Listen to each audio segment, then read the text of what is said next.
இனிய நண்பரே, வணக்கம். வாழ்க வளமுடன். நீங்கள் விரும்பி சுவைத்து மகிழும் வகையில் புதிய தமிழ்ச் சொற்களை அறிமுகப்படுத்தும் உயரிய பணியில் பொதுச்சொல் புனைவோம் என்னும் இந்த புதிய வலையொலி ஓடை யூடியூப் சேனல் ஈடுபட்டிருக்கிறது.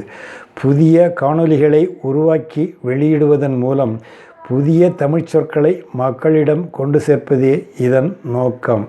இந்த வரிசையில் நீங்கள் இப்போது காணப்போகும் காணொளியும் ஒன்று. இந்த காணொளி உங்களுக்கு பிடித்திருந்தால் காணொளியில் காணப்படும் மணி அடையாளத்தை சொடுக்கி பொதுச்சொல் புனைவோம் என்னும் இந்த வலையொலி ஓடையில் உறுப்பினராகச் சேருங்கள். உறுப்பினராகும் ஒவ்வொருவருக்கும் புதிய சொற்களை அறிமுகப்படுத்தும் காணொளி வெளியிடும்போது அந்த செய்தி தவறாமல் உங்களை வந்து அடையும். அத்துடன் காணொளியின் கீழ் காணப்படும் கட்டைவிரல் குறியை சொடுக்கி உங்கள் ஆதரவையும் நல்குங்கள். புதிய சொற்களை பற்றி உங்கள் மேலான கருத்துக்களை பதிவு செய்வதையும் அன்புடன் வரவேற்கிறேன். நண்பரே, இனி காணொளியை காணுங்கள். பின்னீடு ரீஃபில். தமிழ் பணிமன்ற நண்பர்களில் எத்தனை பேர் கிராமப்புறங்களைச் சார்ந்தவர்கள் என்று எனக்கு தெரியாது. ஆனால் இப்போது நகர்ப்புறங்களில் வாழ்ந்தாலும் நான் பிறந்து வளர்ந்தது எல்லாம் கிராமத்தில்தான் என்று சொல்லிக்கொள்ளும் வகையில் பெரும்பான்மையான நண்பர்கள் இருக்கக்கூடும் என்றே கருதுகிறேன். கிராமப்புறங்களில்தான் தமிழ் இன்னும் உயிர்ப்புடன் இருக்கிறது. கிராமத்தில் ஒரு கூரை வீடு, வீட்டு திண்ணையில் ஒரு தாயும் மகளும் உரையாடுகிறார்கள். உரையாடலை பேச்சு தமிழில் சொல்லாமல் எழுத்து தமிழில் திருத்தமாக தருகிறேன். ஏனடி தாமரை, அடுப்பில் இட்லி ஊற்றி வைத்திருந்தேனே, எடுத்து விட்டாயா? எடுத்து விட்டேனம்மா. ஆமாம், எத்தனை ஈடு ஊற்ற வேண்டும்? 2 ஈடு ஊற்றினால் போதும், அதற்கு மேல் ஊற்றாதே. இந்த இடத்தில் நண்பர்களுக்கு ஒரு கேள்வி. ஈடு என்றால் என்ன? ஈடு என்னும் சொல்லின் திரிபுதான் ஈடு. இலக்கணத்தில் இதை நீட்டல் விகாரம் என்று சொல்வார்கள். இட்லி தட்டில் மாவு இட்டு பானைக்குள் வைத்து அடுப்பில் ஏற்றுகிறார் தாய். இது முதலாவது ஈடு. முதல் என்றால் முந்தி நிற்பது, முன்னணியில் நிற்பது, முதலாவதாக நிற்பது என்று பொருள். ஒப்பு நோக்குக. முதலமைச்சர் முதல் நாள்.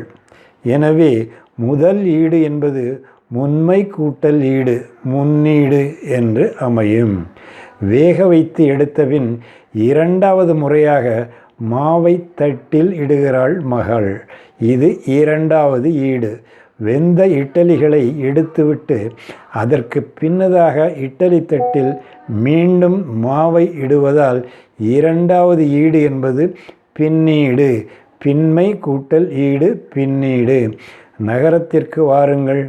காப்பு குடுவைக்குள், அதாவது தெர்மாஸ் ஃப்ளாஸ்க் இருக்கும் கண்ணாடி கலன் உடைந்து விட்டது. கடைக்கு சென்று ரீஃபில் கொடு என்று கேட்கிறோம். அதற்கு தமிழில் என்ன பெயர்? மணிமுனை தூவல், அதாவது மணி தூவலில் பால் பாயிண்ட் பென் மை தீர்ந்து விட்டது. கடைக்காரரிடம் ரீஃபில் தருமாறு கேட்கிறோம்.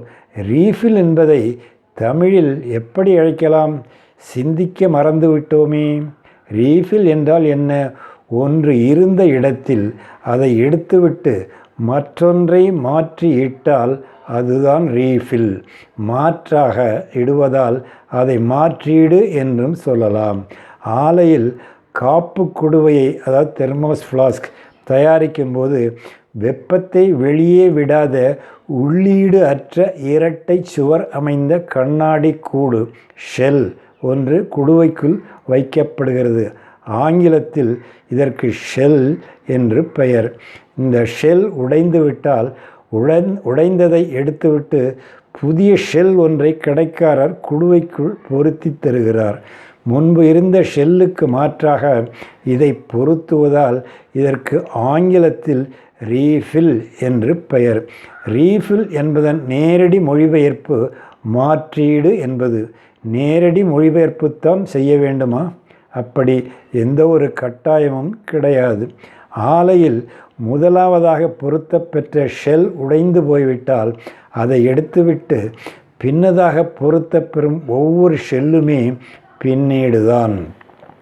பின்னதாக இடப்பெறுவது பின்னீடு, அவ்வளவுதான். ஆங்கிலத்தில் இதை ரீஃபில் என்கிறார்கள். நாம் இதை பின்னீடு என்போமே. மாற்றீடு என்பதை விட பின்னீடு என்பது சிற்றொரு சொல்.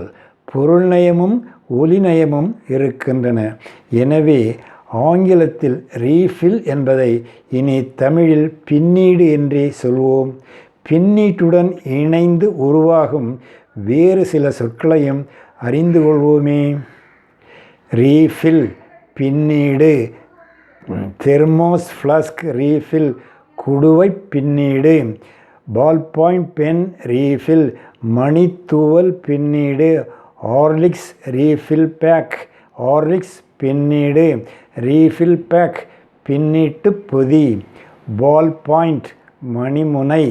பென் தூவல்.